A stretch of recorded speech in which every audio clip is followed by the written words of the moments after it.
تو آج جو ہے نا ہم نے بات کرنے کا سوچا ہے روزنامہ جنگ کے سینئر کالم نگار ہیں افضال ریحان صاحب، اور لبرل ہیومن فورم کے صدر ہیں۔ اس کے علاوہ بھی ان کی کئی کتابوں کے مصنف ہیں، اور بھی بہت سارے ان کے تعارف ہیں، لیکن فی الحال ہم ان سے جو ہے نا وہ بات کرتے ہیں جو ہمارے اس جو ہے نا ریسنٹ ہمارے ایشو ہیں۔ جی السلام علیکم ریحان صاحب۔ جی تھینک یو۔ افضال ریحان صاحب، آپ سب سے پہلے تو ہمارا جو سیاسی جو ہے وہ چل رہا ہے منظرنامہ، اس میں جو ہے نا وہ ایسا عوام میں یہ سوچا جا رہا ہے کہ کسی بھی جماعت کو پاکستان کی ملک کی فکر نہیں ہے۔ ہر جماعت صرف اپنے جو مفادات ہیں ان کا تحفظ کرنے میں مگن ہے۔ آئین اور قانون مطلب اس کے ساتھ جو کھلواڑ ہو رہا ہے، کوئی کچھ کر رہا ہے، کوئی کچھ کر رہا ہے۔ ابھی ریسنٹ جو ہے نا پنجاب اسمبلی کے جو معاملات ہیں، سارے وہ مسائل ہیں، آپ سب کچھ جانتے ہیں۔ تو ایسا تاثر عوام میں کیوں پیدا ہو رہا ہے؟ سیاستدانوں سے تو پہلے ہی بدظن کر دیا گیا ہے، تو سیاسی جماعتیں جو ہے نا وہ اگر اس طرح کی سوچ رکھیں گی تو اس میں عوام جو ہے نا وہ کس پہ بھروسہ کریں گے؟ تھینک یو موزر چوہدری صاحب۔ سب سے پہلے میں یہ کہنا چاہوں گا کہ سارے سیاستدانوں کو ایک ہی وہ لٹھ سے آنکنا مناسب نہیں ہے۔ مطلب ہر جگہ اچھے برے لوگ ہر طبقے میں ہوتے ہیں۔ اب کسی بھی شعبے کے چلے جائیں، وہاں آپ کو ہر طرح کے لوگ ملیں گے۔ تو سیاست بھی اسی طرح ہی ہے، اس میں اچھے لوگ بھی ہیں اور وہ بھی ہیں جو اتنے اچھے نہیں ہیں۔ تو یہ ظاہر ہے کہ سیاست کا مطلب یہ ہوتا ہے کہ آپ نے عوام کی خدمت کے ساتھ ساتھ اپنی پارٹی کو بھی کامیاب یا کامران کروانا ہے۔ تو اس لیے جو بھی ان کو درپیش مسائل آئیں گے تو ان میں وہ اپنے دونوں چیزوں کو سامنے رکھیں گے۔ تو میں نہیں سمجھتا کہ سارے بہرحال کچھ اب اگر پوچھیں گے تو میں وضاحت بھی کر دوں گا مزید، لیکن یہ کہ اقتدار کی کشمکش تو ہمیشہ رہی ہے، رہتی ہے اور رہے گی۔ ٹھیک ہے، اچھا اقتدار کی کشمکش ٹھیک ہے، بالکل صحیح ہے، لیکن اس وقت ملک کی جو معاشی صورتحال ہے اس میں مطلب جو ہے نا وہ ایسا ہونا چاہیے کہ جیسے سیاسی جماعتوں کو مل کر جو معیشت کے جو مسائل ہیں ان کو حل کرنے کی طرف جانا چاہیے۔ اور جس طرح سے یہ آپس میں دھینگا مشتی چل رہی ہے، اس میں جو ہے نا وہ پھر یہ ایک پرسیپشن جب عوام میں بنتا ہے تو عوام پھر یہ ہے کہ سیاستدانوں سے ہٹ کے کسی اور طرف سوچنے لگ جاتی ہیں، کسی مسیحا کا انتظار کرنے لگ جاتی ہیں۔ تو سیاسی جماعتوں میں سے کسی نہ کسی کو رول ماڈل ہونا چاہیے، اور ایسے مسائل ہیں جیسے آپ معیشت کو بہتر کرنا چاہتے ہیں، ہر جماعت جب اپوزیشن میں آتی ہے تو وہ یہی باتیں کرنا شروع کر دیتی ہے کہ ملک دیوالیہ ہونے جا رہا ہے، ملک دیوالیہ ہونے جا رہا ہے، اور جب وہ خود آ جاتے ہیں تو ان کے پاس بھی کچھ نہیں ہوتا۔ تو جیسے عمران خان ہے، مطلب جو ہے نا وہ ان کو وہ کہتے ہیں کہ نہیں بس یہی ہے کہ ہم آ جائیں تو سارا کچھ صحیح ہو سکتا ہے، اور یہ اس میں آپ کیا کہیں گے؟ دیکھیں، پہلی بات یہ کہ آپ نے کہا کہ وہ عوام ادھر ادھر دیکھنے لگ جاتے ہیں۔ میں نہیں سمجھتا عوام کو ادھر ادھر دیکھنے کی یہی تو خرابی ہے۔ ادھر سے مراد اگر یہ ہے کہ مطلب طاقتوروں کی طرف دیکھنے لگتے ہیں کہ وہ ہمارے مسائل حل کریں گے، تو یہ تو بالکل غیر آئینی چیز ہے۔ دیکھیں، عوام ہیں یا خاص ہیں، سب کو ایک چیز اصولی طور پہ طے ہونی چاہیے کہ ہماری اصل جو بنیاد ہے ملک کو چلانے کی وہ آئین ہے ملک کا۔ تو اگر آئین جس چیز کی اجازت دیتا ہے وہی ادھر ہی دیکھیں، جہاں آئین اجازت نہیں دیتا ادھر بالکل نہ دیکھیں۔ جوڈیشری ہے تو جوڈیشری کام ہے اپنے آئینی حدود کے اندر رہے۔ اسی طرح کتنا بھی طاقتور ادارہ ہے وہ آئین سے بالا تو نہیں ہے، تو آئین کے مطابقت میں اس کو چلنا ہوگا۔ جو آئین سے اوپر چلتا ہے اس پہ عوام کو بھی سوچنا دیکھنا چاہیے۔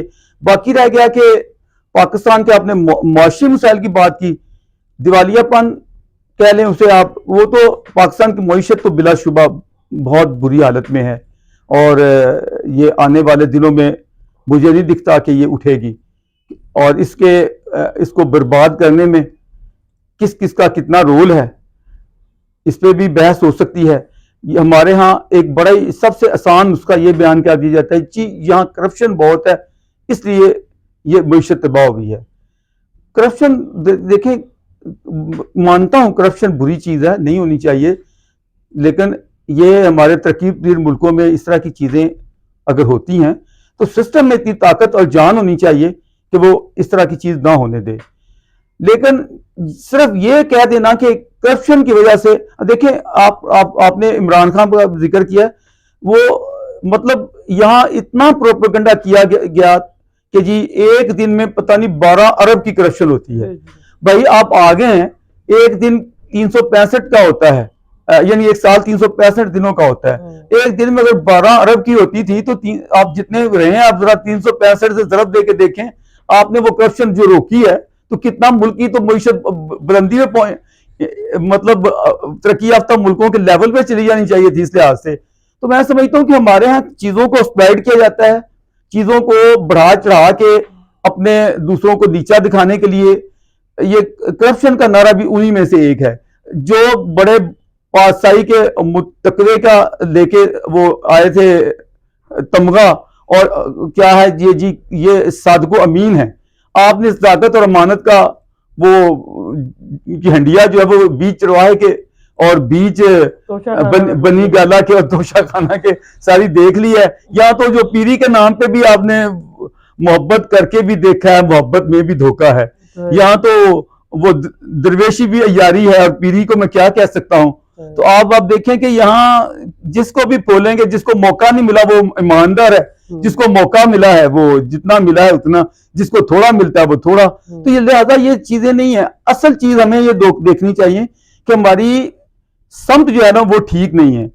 فار ایگزامپل دیکھیں پاکستان کے اصل والی وارث مالک کون ہے؟ وہ یہاں کے عوام ہیں. 22 کروڑ ہیں یا اس سے بھی اباب ہو چکے ہیں.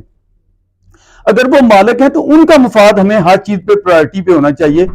اب عوام کے لیے ترقیاتی منصوبے جو بھی ڈیولپمنٹ کیا ہوئی، کیسے ہوئی، یہاں سب سے بڑی دیکھیں انڈسٹریل، جب تک انڈسٹری نہیں لگتی یا انڈسٹریل ریولوشن نہیں آتا تو وہ یہ بتائیں کہ کسی ملک کی اکانومی کیسے اوپر جا سکتی ہے. اگر آپ نے ایکسپورٹ کرنی ہے، فار ایگزامپل دیکھیں معیشت چلتی ہے، ایکسپورٹ کتنی ہے آپ کی، تو ایکسپورٹ کرنی ہے، اور ایکسپورٹ میں آپ کے پاس دینے کے لیے جہاں انڈسٹری نہیں ہے، یہاں کیا کیا مصنوعات، یعنی آپ چند کھیلوں کی گن لیں سیالکوٹ میں جو ہوتی ہیں، یا کچھ فیصل آباد کی ٹیکسٹائل کو لے لیں، وہ بھی ویسٹرن کنٹریز کی مہربانی ہے. اگر وہ کوئی ہم اینگی بینگی کریں، کل کو بندش لگا دیں تو ہمارا یہ بھی مقصد یہ ہے کہ ہم نے اپنی جس طرح کے سارا سیٹ اپ بنایا ہوا ہے. مجھے بتائیں کہ جتنے ہمارے وسائل ہیں، آپ کے وسائل ہوں، آپ کی فار ایگزامپل آمدن 2 لاکھ ہے مہینے کی، آپ 10 باڈی گارڈ اپنے گھر میں رکھ لیں 30 ہزار کی تنخواہ پہ،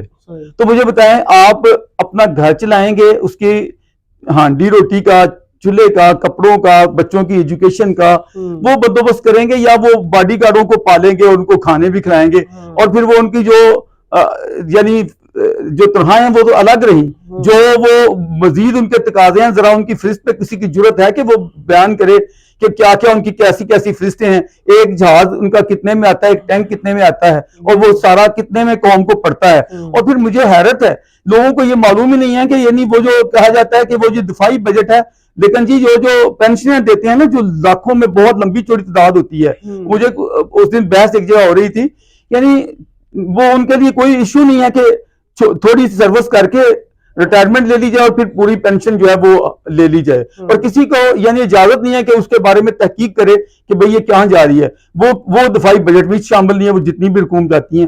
تو یہ یعنی اصل جو چیز ہے وہ یہ ہے کہ ہم نے انڈیو خرچے کیوں پال رکھے ہیں. تو آپ کہیں گے جی دفاع کے لیے ضرورت ہے، دیکھیں ازلی دشمن فلان، یہ کیا چیزیں ہیں؟ ہم پرامن طور پہ اچھے انسانوں کی طرح کیوں نہیں رہنا چاہتے ہیں؟ یہ ہمارے دماغ میں کیوں بیٹھا ہوا ہے کہ ہمیں یعنی ہم نے دشمنیاں پالنی ہیں؟ دشمنیوں کے بغیر بھی تو بہت سے ممالک ہیں جو رہ رہے ہیں. آپ نے دشمنی کی بات کر رہے ہیں، امن کی بات کر رہے ہیں، تو یہ ابھی آپ نے وزیر خارجہ بلاول بھٹو صاحب کا جو بیان ہے جس میں انہوں نے مودی کو گجرات کا صاحب کہہ دیا ہے، تو دیکھا جائے تو اپنا بلاول صاحب جو ہے نا وہ بڑے پروگریسو سوچ کے حامل ہیں، اور ممالک کے ساتھ، خاص طور پہ ہمسایہ ممالک کے ساتھ مل جل کر امن کے ساتھ رہنا چاہتے ہیں. لیکن کیا آپ سمجھتے ہیں کہ بلاول صاحب کا یہ جو بیان ہے اس کے پیچھے اسٹیبلشمنٹ کو خوش کرنے کی کوئی آپ کو نظر آ رہی ہے، کوئی کاوش نظر آ رہی ہے جو وہ مستقبل کے وزیر اعظم بننا چاہتے ہیں، اس طرح بیان دیا ہے؟ مجھے صاحب پتہ نہیں آپ کس حوالے سے کہہ رہے ہیں پروگریسو اپروچ ہے. مجھے تو اس لڑکے کی اپروچ کبھی بھی پروگریسو کہاں پروگریسو ہے. یعنی جب بھی بات کی ہے تو یا تو طاقتوروں کی خوشامد میں کی ہے، دشمنیوں کی بات کی ہے. دیکھو اب وہ اگر وہ سمجھتا ہے کہ میں اپنے نانا کی طرح جس طرح وہ اس نے لوگوں کو بیوقوف بنایا تھا کہ انڈیا کے ساتھ ہم 1000 سال جنگ لڑیں گے، ہم گھاس کھا لیں گے، فلان کر لیں گے، یہ جذباتیت پھیلا کے اس نے، میں مانتا ہوں کہ اس نے اپنا مطلب جو بھی اپنی بنا لی تھی اور مفادات اٹھائے تھے اور اپنی سیاست گرما لی تھی، ساری کی ساری جھوٹ پہ مبنی تھی.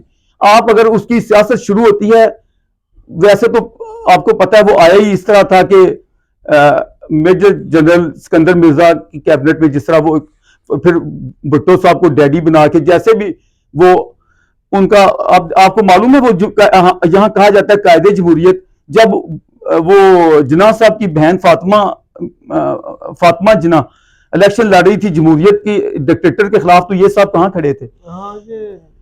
تو بات یہ ہے کہ یہ ہم حقیقتوں کو بروڑ دیتے ہیں. یہ اب میں نے تو کئی دفعہ اپنے آرٹیکل میں لکھا کہ دیکھو اپنے لیے رول ماڈل بنانا ہے تو محترمہ بینظیر کو بناؤ. محترمہ اپنے ابا سے 1000 لیول پہ بہتر تھی، اور میں اس کی بڑی پوری، میں جب وہ شہید ہوئی تو 6-7 قسطوں میں میں نے آرٹیکل تفصیلی لکھا کہ وہ اپنے ابا سے کس لیے، اب اس کے ابا کا کیا رول تھا اور اس کا کیا تھا. لوگوں کو سمجھ ہی کوئی نہیں اس کی آتی. وہ سمجھتے ہیں کہ جو ذرا جھوٹ بولے، ذرا فراڈ کرے، ذرا جذباتی نعرے بازی کرے، وہ بڑا لیڈر ہوتا ہے. یہ بات غلط ہے. آج کا زمانہ اس سے نکل چکا ہے. اب جنگوں کی حالت میں نہیں رہنا. آج شعور کا، دانش کا زمانہ ہے. تو آپ مجھے بتائیں یہ کس لحاظ سے اس نے مطلب اس سے تقابل کر رہے تھے بن لادن کے ساتھ. بن لادن کو تو دنیا جانتی ہے، ساری دنیا کا کچا چھٹا وہ بندہ. اس نے جو بدماشیاں کی، جتنی دہشت گردی القاعدہ کی، یا دنیا پوری دنیا میں وہ ایک سمبل ہے دہشت کا. اور دوسری بات یہ ہے کہ یہ اس بات میں بھی وزن ہے کہ وہ اسی خطے میں ہمارے ایبٹ آباد میں، اب آپ کس سے یہ پوشیدہ چیز ہے، کوئی یہاں چھپ کے نہیں رہا تھا. تو یہ ساری وہ اگر کوئی آج دنیا میں انگلی اٹھاتا ہے، یہ کہتا ہے یہ آپ نے اس کو چھپا رکھا تھا، تو اب بجائے اس کے کہ اپنے غلط گھٹیا کرتوت پہ معذرت خواہ ہوں، ہم دوسروں کو لڑنے لگیں کہ تو آپ نے یہ کیوں کہا ہے. تو آپ کو اگر اتنی اپنی پاک دامنی کی تھی تو اس کو کیوں چھپا کے رکھا ہوا تھا. اور پھر دوسری بات، یہ اس طرح کے الفاظ بولنا، ایک وہ شخص، کوئی بھی ایسی شخصیت جو اپنے عوام سے 2 دفعہ اتنے بھاری میجارٹی سے منتخب ہو کے 1 ارب 30 کروڑ عوام کا جو نمائندہ ہے، آپ اس کے لیے جس طرح کے لفظ بول رہے ہیں، کیا جمہوری انسان کوئی بھی شخص ہو اور وہ پھر اتنی اہم ذمہ داری پہ ہو، کیا اس کو یہ بنتے ہیں بولنے؟ بچر کا میں پوچھتا ہوں، بچر تو وہ تھا جس نے ہمارے بنگالی بھائیوں کے بہنوں کے پرچے اڑا دیے تھے. اس نے جب وہ آپریشن وہاں ہو رہا تھا، حالانکہ دیکھو وہ جیتے ہوئے تھے. کیا شیخ مجیب بھاری میجارٹی سے نہیں جیتے تھے 70 کے الیکشن میں؟ اور یعنی آپ دیکھیں 162 سیٹیں، اور دوسری طرف جو ہے وہ کہہ رہا ہے کہ میں اسمبلی اجلاس نہیں ہونے دوں گا 81 سیٹوں والا. اچھا وہ جب اجلاس آپ نے ملتوی کر دیا، یعنی ان کے واضح مینڈیٹ کو، ان کی جیت کو آپ نے ان کے منہ پہ مارا، تو کیا وہ پروٹیسٹ نہ کرتے؟ جب پروٹیسٹ کیا تو آپ نے کون سا وہ بچہ تھا جس نے بنگالیوں کے بچوں کو مارا؟ وہ ٹکا خان تھا. اور ٹکا خان کو آپ نے پارٹی کا جنرل سیکریٹری بنایا اور آپ کو پنجاب کا گورنر بنائے رکھا، ایک بچر کو. تو یہ تو شرم والی بات ہے. ایسے لوگوں کو ایسے بولتے ہوئے میرے خیال میں شرم کرنی چاہیے کہ اپنا ایٹیچیوڈ کیا اور کیا بول رہے ہیں، اور اپنی ذمہ داری کا احساس کریں. یہ پاکستان آگے اگر بڑھنا ہے تو انڈیا دشمنی کو ختم کر کے بڑھے گا. اس کے ساتھ اگر بڑھنا ہے تو آپ ملک کا بیڑا غرق کر دیں گے. اچھا، اسی پہ ہم بات کر لیتے ہیں کہ آپ نے مشرقی پاکستان کی بات کی. تو پچھلے دنوں جو ہے وہ جنرل باجوہ نے یہ بات کی ہے کہ مشرقی پاکستان کا جو سانحہ ہے یا ناکامی ہے، یہ فوجی ناکامی نہیں ہے، سیاسی ناکامی ہے. تو میں اپنے طور پہ مطلب جو ہے نا وہ سمجھتا ہوں کہ ٹھیک ہے، ہمارے سیاستدان اس وقت بھٹو صاحب جو تھے، انہوں نے مطلب جو ہے نا وہ ادھر تم ادھر ہم کا نعرہ لگایا اور اس طرح مطلب لچک نہیں دکھائی. لیکن اس کے پیچھے یہ بات بھی تو ہے نا کہ اس وقت کی جو آپ کی اس سے پہلے ایوب خان سے لے کے یحییٰ خان تک جو قیادت چل رہی ہے، وہ آپ کی سیاسی قیادت تو ہے نہیں، وہ تو بیسیکلی آپ کی فوجی قیادت ہی ہے. بھٹو صاحب تو اگر اس وقت تھے تو وہ ایسے ہی ہے جیسے اس وقت ہمارے جو سیاسی لیڈر ہیں، یا عمران خان کی حکومت آپ کو نظر آتی ہے. تو یہ سارے کیا کرتے ہیں، یہ مطلب جو ہے نا فوج جو انہیں کہتی ہے، اسٹیبلشمنٹ جو انہیں کہتی ہے، وہی یہ لوگ آگے اسی پالیسی کو لے کے چلتے ہیں. تو بھٹو صاحب کا بھی اگر انہوں نے یہ سارا کچھ کیا ہے, مطلب جو ہے نا وہ لچک نہیں دکھائی, تو کیا آپ سمجھتے ہیں کہ اس کے پیچھے جو اسٹیبلشمنٹ کا جو ایک مطلب پالیسی ہے اسی کو لے کے بھٹو صاحب چلے, جس کی وجہ سے یہ مشرقی پاکستان؟ نہیں, میں تو سچ پوچھو تو بھٹو کو عوامی لیڈر نہیں مانتا ہوں. وہ تو عوام دشمن شخص تھا. اور اس نے دیکھیں آج کل ہمارے ہاں یہ کہا جاتا ہے جی اسٹیبلشمنٹ بری. میں اسٹیبلشمنٹ کو 1000 گنا آپ سے بڑھ کے متون کروں گا اور کہوں گا کہ ان کا کوئی رائٹ نہیں ہے. ان کا جو کام ہے, جو ایک چوکیدار کا کام ہوتا ہے, اس کو وہی کرنا چاہیے, کرنے کا حق ہی نہیں ہونا چاہیے دوسری چیزیں.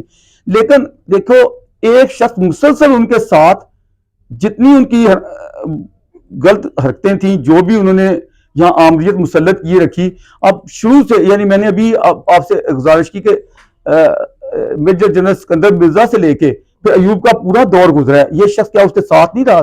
اس کو اس کے ہر پالیسی میں, ہر چیز میں یہ آگے وزیر خارجہ نہیں تھا, بلکہ یہ تو ایسے تھا کہ جیسے اس کو سب کو معلوم ہے ڈیڈی کہتا تھا. اپنا یہ سر جی اس کی میں آپ سے ریحان صاحب یہ بات کروں گا کہ ہمارے ہاں جو کیونکہ شروع سے ہی فوج جو ہے اس کا عمل دخل اتنا زیادہ تھا کہ کسی بھی سیاسی رہنما کے لیے فوج کی جو ایک مدد ہے یا تعاون کے بغیر آگے بڑھنا ممکن نہیں تھا. یہی بات تو ہم نواز شریف کے بارے میں بھی کہہ سکتے ہیں, ادھر بھی آ جاتے ہیں. یہی بات ہم عمران خان کے بارے میں بھی کہہ سکتے ہیں کہ 3 ہمارے اس وقت ہم دیکھتے ہیں کہ جو مطلب رہنما بنے ہیں جن کو مقبولیت حاصل ہوئی ہے, اور تینوں کا یہی مطلب جو ہے نا وہ ان کے بارے میں یہ بات بالکل صحیح ہے کہ انہوں نے فوج کا اپنا اسٹیبلشمنٹ کا سہارا لیا, ان کی گود میں بیٹھے. عمران خان تو مطلب جو ہے نا وہ کئی ایک جنرلوں کی گود میں بیٹھے, اور آج وہ اپنا وہ باجوہ صاحب کو وہ ماتون کر رہے ہیں. لیکن میں سمجھتا ہوں کہ یہ جو ہے نا بھٹو صاحب پہ یہ لگانا کہ وہ جو ہے نا وہ, کیونکہ اس وقت تو شروع میں سیاست تھی ہی نہیں, ہم تو 4-5 پہلے 7-8 سال ہم لڑتے رہے ہیں آپس میں, اس کے بعد ایوب خان آ گئے. اب اس وقت اگر بھٹو تھے تو وہ کس طرح سے اپنے آپ کو آگے لے کے آتے, پھر اس کے بعد 11 سال تک وہ رہے ہیں. تو یعنی یہ جو یہ ان کے اوپر جو یہ بات کرنی کہ یہ فوج کو وہ تھے, ٹھیک ہے سارے فوج سے نکلے ہیں, لیکن یہ ہے کہ آگے جا کے ان سے کچھ غلطیاں ہوئی ہیں, یہ ماننا پڑتا ہے. لیکن اسٹیبلشمنٹ کا جو ہے نا عمل دخل اتنا زیادہ ہے کہ آپ اس کی جو پالیسی ہے اس سے ہٹ کے چل نہیں سکتے. نہیں, ایک بات ہے مجھے بتائیں, سویلین جو ہوتے ہیں, جو سیاستدان یا جمہوری لوگ ہوتے ہیں, وہ عالمی برادری میں بیٹھ کے یا انٹرنیشنلی جب قوموں کے ریلیشن کی بات آئے گی, وہ جنگجو رویہ اپنائیں گے یا مکالمے کا, مذاکرات کا یا اچھے تعلقات کا اپنائیں گے؟ ایک فوجی تو چلو آپ کہہ لیں فوجی خردماغ ہوتے ہیں یا ایسے ہوتے ہیں ویسے ہوتے ہیں, ان کو تربیت ہی جنگی ہوتی ہے, وہ تو ہر چیز کو ہتھیار اور طاقت سے کرتے ہیں. کیا ایک سویلین جو اپنے آپ کو سویلین اور جمہوری کہتا ہو, کیا اس کا یہ کام بنتا ہے؟ میں چھوٹی سی اس بات پہ آتا ہوں, شروع یہاں سے بات ہوتی ہے کہ پاکستان اور انڈیا کی جنگیں ہوئی, بقول ایئر مارشل اصغر خان کے اور بہت سے دیگر شہاد موجود ہیں کہ ان کا کہنا ہے کہ ساری کی ساری جنگیں پاکستان نے شروع کی تھی, انڈیا نے شروع نہیں کی تھی. اس کی ایک بیک گراؤنڈ ہے, اس میں چلے جائیں گے وہ بات اور کہیں نکل جائے گی, میں اس پہ نہیں جاتا. اتنا کہتا ہوں کہ 65 کی جنگ میں تو اتنے زیادہ کتابیں جو چھپی ہیں, میں اس کے ریفرنس اگر دینے لگوں, یعنی چھاتا بردار اتارنے کی ساری سکیم اس شخص کی تھی. اسی مانتا ہوں اتھارٹی ایوب کی تھی, لیکن اس نے کہا جی اگر اس میں جیت گیا تو بری بلے بلے ہو جائے گی, اگر ہار گیا تو ایوب کے کھاتے میں چلی جائے گی. اس طرح کی باتیں بھی ہوئی. اب جو ہوا اس میں جس طرح بیان کیا جاتا ہے بالکل غلط ہے. ہم پاکستان اتنی لمبی جنگ وہاں لڑنے جوگا نہیں تھا. وہ 17 دن میں ہی ہمارے حالات کہاں سے کہاں پہنچ گئے تھے. ہمیں بالآخر جانا پڑا, آپ نے پڑھی ہوگی ساری ہسٹری کہ تاشکند میں سوویت یونین کے تحت وہ مذاکرات ہوئے. اچھا, ان مذاکرات میں جو طے پایا تھا وہ کلیئر تھا کہ ہم نے جس طرح اپنا علاقہ بھی جو چھڑوایا یا جو جس طرح وہ سارا معاہدہ ہو رہا تھا, کیا ایک سیاستدان کو زیب دیتا تھا کہ وہ امن کی طرف جاتے ہوئے رستے کی رکاوٹ ڈالے اور یہ کہے کہ وہاں بڑے دلچسپ واقعات ہیں, یہاں تک کہ اس نے وہاں کوئی فکرہ بولا رشین کے سامنے تو ایوب نے کوئی بڑے سخت الفاظ بولے, الو کے پٹھے بکواس بند کر. اس نے کہا یہ یہاں کوئی اردو سمجھنے والا بھی تو ہو سکتا ہے. تو بات یہ ہے کہ اب ایک چیز ہوئی تھی کہ چلو آئندہ ہم امن سے رہیں اور صلح کے ساتھ چلیں. یہ فوجی کے سوچنے کا کام نہیں تھا, یہ سویلین کا بنتا تھا, یا الٹا معاملہ تھا. اور اس شخص نے اس کے بعد کیا کیا, آ کے پورے جو جتنی اس کی اٹھان ہوئی ہے, جو پارٹی بنی ہے, جتنے نعرے بازی ہوئی ہے, میں تاشقند کے راز بیان کروں گا. ابھی کون سے وہ تاشقند کے راز ہیں آج تک تو سامنے, وہ جب تک زندہ رہا نہیں آ سکے, گئے ہوئے کو بھی اتنی مدت گزر گئی. تو ہمارے ہاں کیا ہے کہ اپنے مذموم مقاصد کی خاطر یہ لوگ لوگوں کو بیوقوف بناتے ہیں. اور میں یہ بالکل ماننے کو تیار نہیں ہوں کہ وہ جو کچھ کر رہا تھا سب کچھ ہی آرمی والوں نے کروایا تھا. مانتا ہوں وہ طاقتوروں نے جو خباستیں کی ہیں ان سے بالکل انکاری نہیں ہوں, لیکن جو ان لوگوں نے کی ہیں میں بالکل بے انصافی سمجھوں گا کہ کہوں کہ تاشقند کے بیٹھ جائیں, اس پہ پوری ریسرچ کی جا سکتی ہے. تاشقند کے کیا کیا شاید طے ہوئی تھی, کیوں ہوئی تھی, کیا جنگ کی بیک گراؤنڈ تھی, کیا آگے ہونا چاہیے تھا, کیا پاسبل تھا, کوئی آپشن اور تھی, کچھ نہیں تھا. بعد جی اس نے کشمیر بیچ دیا ہے. بھئی کشمیر تو شملہ معاہدے میں تو کر کے کیا کر کے آیا تھا. بات یہ کہ یہ باتیں تانے بازیاں ہیں صرف اپنی سیاست چمکانے کے لیے. قوم میں اصل جو سید کا میں تو پیروکار ہوں جس نے کہا تھا کہ پہلی سب سے توجہ قوم کو دینی چاہیے ایجوکیشن کی. ایجوکیشن بڑھتی جائے گی تو پھر یہ جو اس طرح کے ہوتے ہیں نا مداری اور یہ چلاکیاں کرنے والے, یہ خود ہی پیچھے ہٹتے جائیں گے. اگر آپ ایجوکیشن کا شعوری سطح کو بلند نہیں کریں گے تو اس طرح کے جو بھی موقع پرست لوگ ہیں وہ آگے آئیں گے, کریں گے. تو اب آپ دیکھیں ہمیں ایک شخص سے جان چھوٹتی ہے تو کوئی نہ کوئی اور دوسرا آ جاتا ہے ڈگڈگی بجانے والا. ابھی اس کے سحر سے نکلے نہیں ہیں تو ایک دوسرا سحر آ گیا, خدا کرے گا کہ یہ بھی نکل جائے گا. بہرحال وقت کے ساتھ اگر قوم میں یہ چیز آ جائے گی تو پہچاننے لگے گی. اب میرا خیال اب شعوری سطح جیسے بلند ہو رہی ہے قوم ضرور پہچانیں گی. اور جو بھی یہ لوگ کر رہے ہیں اس کو بھی چاہیے, میں تو یہی کہہ سکتا ہوں کہ اس کو چاہیے کہ اب یہ ماضی کے جو چلے ہوئے کارتوس نہ چلائے. جو کچھ ہو چکا ہے پہلے, بلکہ ان جو زیادتیاں بڑوں نے کی ہوں ان کی بھی معافی مانگتے ہوئے آگے سے ایک اچھا, ایک اپنے آپ کو باشعور, ایک وزڈم والا ایک لیڈر کے طور پہ لائے. یہ اس کے لیے بہتر ہوگا. جی بالکل آپ نے صحیح کہا کہ جب تک ہم انڈیا کے ساتھ جو ہے نا وہ پیس کے ساتھ رہنے کو تیار نہیں ہوتے, دلی طور پہ یہ بات قبول نہیں کرتے. یہ پچھلے دنوں ایک سوشل میڈیا پہ ایک جو ہے نا پوسٹ گردش کرتی رہی کہ یہ انڈیا کا بارڈر ہے اور یہ پاکستان کا بارڈر ہے, یہ اٹاری ہے اور یہ واگہ ہے. تو اس میں وہ مطلب تقابل کیا گیا کہ یہاں پر جو پیاز ہے وہ 26 روپے کلو ہے یا 30 روپے کلو ہے, اور مطلب سرحد کے ایک طرف پیاز 30 روپے کلو ہے اور دوسری طرف 230 روپے کلو ہے. بالکل جی مظہر صاحب, آپ دیکھیں کہ اگر وہاں اتنا سستا ہے تو اگر ہمارے انڈیا کے ساتھ تعلقات بہتر ہوتے تو وہ پیاز لا کے ہم اپنے لوگوں کو 50-60 روپے دے سکتے ہیں. لیکن یہ ہمارے جو اصل میں وہی بات آ جاتی ہے, جو ملک کے ارباب اقتدار ہیں, اصل ارباب اقتدار بڑے ہیں جو, وہ نہیں آنے دیتے کسی کو. اور جو کوئی اگر ان کی پالیسی سے ہٹ کے پاکستان انڈیا کے ساتھ تعلقات بہتر بنانے کی کوشش کرتا ہے, آپ کو پتا ہوگا نواز شریف کے ساتھ بھی نواز شریف کو جو سزا ملی, نااہل کیا گیا, اس کے پیچھے ایک یہ بھی تھا کہ وہ مودی سرکار سے تعلقات بہتر بنانے کی کوشش کر رہے تھے. تو انڈیا کے ساتھ جو تعلقات ہیں وہ ہمارا کوئی بھی سیاستدان اس کے اوپر سٹینڈ نہیں لے سکتا اپنے طور پہ, جب تک ہماری اسٹیبلشمنٹ جو ہے نا وہ نہیں بدلنے والی. ٹھیک ہے, لیکن ابھی آپ نے جیسے وہ کہا کہ وہاں پیاز, آلو یا سبزیوں کی قیمتیں بہت زیادہ فرق ہے, سستی ہیں. ہمارے ہاں ذرا پچھلے دنوں یہاں فلڈ بھی آیا جس کی وجہ سے ہماری کافی فصلیں ضائع خراب ہوئی, تو ہماری قیمتیں اب دیکھیں نا, چاول پچھلے سال کس ریٹ پہ تھے, آج اس وقت کس سطح پہ پہنچے ہوئے ہیں. گندم کا بھی یہی حال ہے, سبزیوں کا بھی یہی حال ہے, بہت ساری اور اجناس ہیں ان کا یہ حال ہے. ان کے میں کہوں گا زراعت کے علاوہ بھی وہاں ان کی انڈسٹری کافی بہتر ہے.